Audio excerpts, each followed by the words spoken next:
Next up, let's take a peek at the steering wheel and the cluster screen, figure out how all of this stuff works. As you can see, we've got a ton of different options that are available. Now, a couple things to point out, we do have our selector switches along the side, which is going to let us, by pressing up and down, as you can see there, we are changing different elements of the screen. We've got our basic back button as well as our menu button. So let's start off, let's start off there. So if we press the menu button now, so we've got the ability to look at a digital speedometer, fuel economy, eco coach, or a calming screen. So calming screen is going to get rid of all of that clutter in the middle. And from there, we can turn that back on by looking at different options. So we can go eco coach if we wanted to. Go back, we can look at our fuel economy, back to the menu, or we've got our digital speedometer again. As we start to move down, we've got our basic driver assistance settings, so our lane keeping system and a number of other things. Our blind spot system, that's going to let us know if anybody's entered the blind spot on either side of the vehicle. So as we look out to the side there, as we see, we can press that button, and as you can see there, we are going orange. That lets us know if anybody's entered the blind spot on either side of the vehicle. So I absolutely recommend keeping that one turned on. As we start to move down, we've got pre-collision assist with active braking. So what's going to happen is if the vehicle senses a potential collision, it's automatically going to brake for us. Make sure that you keep that setting turned on. As we go back, we've got our lane keeping system. Lane keeping system we can turn on or off just along the side there. So by pressing this button, we can turn the system on or off, and it works a couple different ways. Let's look at that setting for a second. As we move in, we've got the ability to go between different modes. So our alert, which is going to be a steering wheel shake, almost as if we're running over rumble pavement. The aid is what's going to physically recenter you and pull you back into your lane, and the alert and the aid, which will do both. So it's going to pull you back in and give you a bit of a steering wheel shake. From there, we've also got the ability to select the intensity of the shake, either a high, medium, or a low. Moving down, we've got our driver alert, which is tied into the lane keeping system. So if we start to veer over too often without signaling, we'll get a message letting us know that we should probably rest. From there, we've got our cross traffic alert. So if a vehicle is coming perpendicular, so from the left or the right hand side, whether you see it or not, with this setting turned on, it'll give you a message on the screen letting you know of a potential collision. And our rear parking aid, if we do have that backup assist, if we do have the reverse sensing system, we do have that beeping, so we can get rid of that beeping if we don't want it. As we start to move down, we've got the ability to change between different stations, so our AM, FM, or look through our different presets. Android Auto, as you can see, and if our phone is connected through Apple, we've got that capability as well.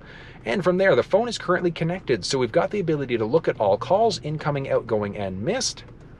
Moving back, we've got some other basic vehicle settings, which basic information on the vehicle. So we've got our auto start stop. That's the one, as I mentioned, is automatically going to kill off power to the engine occasionally. Driver alert. So that driver alert system, once that bar gets up to full, then you'll get a message letting you know that you should probably rest. The My Key system, that's available in the XLT trim level and above. That gives you the ability to use different settings for each individual key fob. So one of the benefits there is, let's say if you wanted to have it so that, I don't know, maybe you can't go faster than 110 kilometers an hour or 60 miles per hour, whatever the case may be, you've got the capability to do that by setting up a My Key.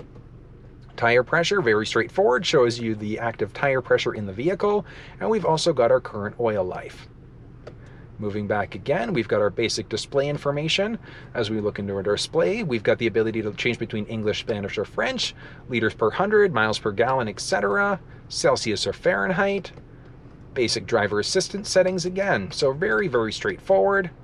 And we can also go back to get to the home screen, scrolling up and down. Now, when we're on this screen, if we want to reset the default, all we're going to do is press and hold the OK button, and after a few seconds, as you can see there, it will reset all of the values for us. So really, really neat. Along the right-hand side there, as you can see, we've got a few other buttons. So let's zoom in a tiny little bit for you. So as you can see there, we've got the ability to either change stations, change songs. We can either hang up on a phone call or we can answer a phone call. We've got the ability to either increase or decrease the volume of the vehicle. And this last button is going to be our voice command prompt.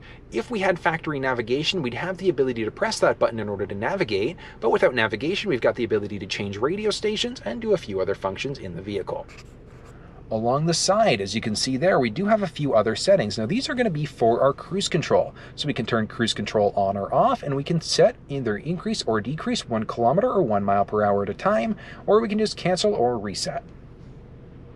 Now, one other thing to point out is that if the vehicle did have adaptive cruise control, the button settings would be slightly different here. The adaptive cruise control is essentially a set it and forget it cruise. You set it at 60 kilometers an hour, person in front of you slows down, your vehicle automatically brakes. So one of the big benefits of that system. As we start to move up and over, we've got a selector switch in order to be able to change how sensitive the adaptive windshield wipers are. Along the right-hand side, we've got the ability to adjust our rear window wiper, so we can turn that on or off. We're going to pull the stick in towards us to turn on the front windshield wiper, and we're going to push away in order to turn on the one in the back.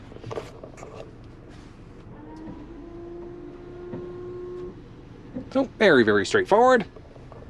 And along our left stick, we're going to pull in for our high beams. We can push away as well. And along the one side, as you can see there, we do have the ability to turn that lane keeping system on or off.